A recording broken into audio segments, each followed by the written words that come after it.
This edition of One Play Wednesday is going to focus on one play. PJ Walker's touchdown pass to DJ Moore, ridiculous in the back of the end zone in Carolina's really surprising 21-3 home win over the Bucks. Game started off with 7 consecutive punts.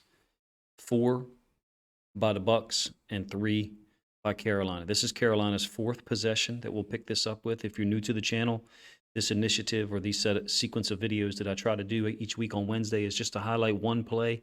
In this case, I'm actually going to show 4 or 5 because it's like all of a sudden Carolina just opened up the pass game and found a whole bunch of things were available to them. So taking possession with a little over 3 minutes left in the second quarter to go 12 personnel under center, 7-step drop.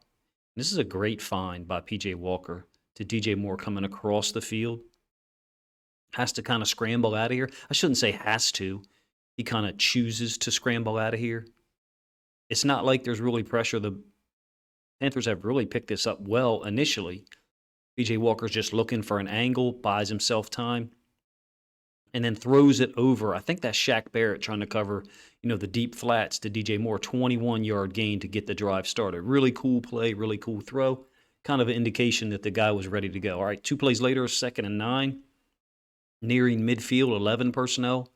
Pro Twins B, and they go screen. The halfback lines up on his right, crosses face over to the left, into the boundary, always dangerous because you've got the nickel defender to the field, so they're -1 to the boundary up here in terms of total players. 1, 2, 3, 4, 5, 6 players to the field. I mean, this is classic. This is typical. It's not like the Bucks are doing anything wrong, and then you've only got 5 defenders up here. So just numerically, the Panthers are getting their 3rd defender to the field over to the boundary, and no one from the Bucks is matching them. It's kind of like a pulling guard. They get a lineman out in front. They get a 23-yard gain on the screen to Foreman. Really cool call. Like I said, late. Second quarter, it's 0-0 at this point. PJ Walker, certainly not in their plans to be the starter at the beginning of the year, but here in the last 3 minutes, really showed a lot of character and a lot of execution. All right, double slants out of 11 personnel. So they've got the back out of his way. So what I mean by that is the back is on the left side. And as they're running these double slants, they kind of don't want the running back in his way, in his field of vision. I suspect if the back was on this side, he would edge protect or he would cross his face with a little play action. But be that as it may, double slants, always love this. If the curl flat defender hedges in towards the hash, then you hit it. Look, PJ Walker's already throwing the football. Quick decisions, getting the ball out.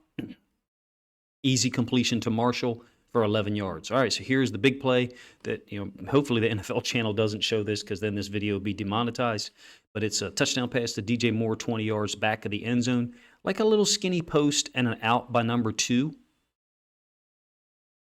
You can see the touchdown back here. You can see he gets his feet inbound. I'll play it back in a second slowly.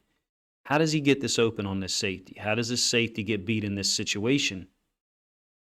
29 seconds left as the ball is snapped, I believe. Well, the number 2 runs this little kind of lazy out, and this guy just doesn't get enough depth. He starts to, be a little slow and kind of match the speed of this route. It's not a really, it's not a real route that's run with a whole lot of urgency. I'm talking about the number 2, receiver's route, and he's kind of matching the speed of it. I'm not sure if you understand what I'm saying, in that he's not worried about a vertical by 1 until he realizes it's too late. Was it a coverage mix-up? Was it that safety's fault? I don't know, man. I just know it's a great throw by PJ Walker, who looks just as cool as he could be with pressure bearing down from the left side and the right side. Amazing moment for a guy who's been in the league for a while. I think he even played in the CFL or something like that, or one of the developmental leagues. Amazing moment. Great catch by DJ Moore, obviously, who's pretty underrated. So they got the back and the tight end on the right. Typically, you would do that for a draw play or maybe to help in pass pro. In this case, they both go to the A-gap. You get, a little bit of pressure off the edge that PJ Walker's got to navigate.